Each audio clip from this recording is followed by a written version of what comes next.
தீபாவளினா பளிச்சுன்னு ஞாபகத்துக்கு வர்றது பட்டு, பட்டாசு, பலகாரம். பலகாரம் நான் ஞாபகத்துக்கு வர்றது மந்த்ரா கடலை எண்ணெய். அபார ருசி, ஆரோக்கியமான உடல் நலம். தீபாவளி அன்னைக்கு மட்டும் இல்ல, என்னைக்குமே கிச்சன்ல இருக்க வேண்டியது மந்த்ரா கடலை எண்ணெய் தான்.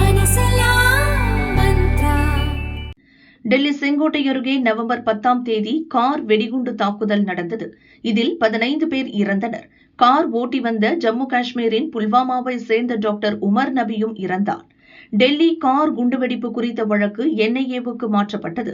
விசாரணையில் இது பயங்கரவாத செயல் என்பது உறுதியானது. கார் குண்டுவெடிப்பு சம்பவத்திற்கு சில நாட்களுக்கு முன் காஷ்மீரில் ஜெய்ஷ்-இ முகமது பயங்கரவாத அமைப்புக்கு ஆதரவாக போஸ்டர் ஒட்டியவர்களை போலீசார் கைது செய்தனர்.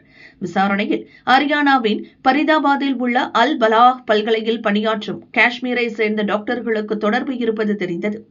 டாக்டர்கள் ஆதில் முசாமல் மற்றும் ஷாஹின் என்ற பெண் டாக்டர் ஆகியோர் கைது செய்யப்பட்டனர்.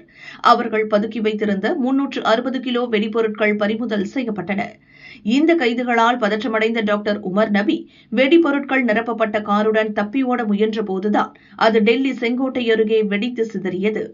தொடர்ந்து கைதானவர்களிடம் நடத்தப்பட்ட விசாரணையில் இவர்களை துருக்கி உள்ளிட்ட வெளிநாடுகளிலிருந்து இயக்கியது பாகிஸ்தானை சேர்ந்த ஜெய்ஷ்-இ முகமது பயங்கரவாதிகள் என தெரிந்தது. இந்த கும்பல் வரும் டிசம்பர் 6ஆம் தேதி பாபர் மசூதி இடிப்பு தினத்தன்று டெல்லியில் மக்கள் அதிகம் கூடும் இடங்களில் தற்கொலைப்படை தாக்குதல் நடத்த சதித்திட்டம் தீட்டியிருந்தது. இதையடுத்து மத்திய உளவுத்துறையிடம் சிறிய தகவல் கிடைத்தாலும் அது குறித்து ஆராய்ந்து விரிவான அறிக்கை தாக்கல் செய்ய மத்திய உள்துறை அமைச்சகம் உத்தரவிட்டிருந்தது. அதன்படி விசாரணையில் கிடைத்த குறிப்புகளை வைத்து புதிய தகவல்களை உளவுத்துறை சேகரித்துள்ளது. இதுபற்றி உளவுத்துறை மூத்த அதிகாரிகள் சொல்லும் தகவல் அதிர வைக்கிறது. பாகிஸ்தானின் ஜெய்ஷ்-இ முகமது பயங்கரவாதிகள் இந்தியாவின் பல்வேறு இடங்களில் பியாதீன் எனப்படும் தற்கொலைப்படை தாக்குதல் நடத்த டிஜிட்டல் முறையில் நிதி திரட்டி வருகின்றனர். இதை டில்லி கார் குண்டுவெடிப்பு சம்பவத்திற்கு முன்னரே துவங்கிவிட்டனர். இதில் பாகிஸ்தானின் சதாபே என்ற பண பரிமாற்ற செயலி முக்கிய பங்கு வகிக்கிறது. இதற்காக அவர்கள் பல்வேறு சமூக வலைதளங்களில் பிரச்சாரங்களை முன்னெடுத்துள்ளனர். அதில் பயங்கரவாதிகளுக்கு தாக்குதலுக்கு தேவையான உபகரணங்கள் வழங்க ஆதரவாளர்கள் ஒவ்வொருவரும் தலா 6500 ரூபாய் வழங்க முன்வர வேண்டும்.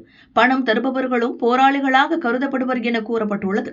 இந்த பணத்தை ஒயிட் காலர் பயங்கரவாதிகளான டாக்டர்கள் குழு உள்ளிட்டோருக்கு வழங்க இருந்தனர். தற்போது இந்த டிஜிட்டல் நன்கொடை குறித்த விசாரணையையும் NIA துவங்கியுள்ளது.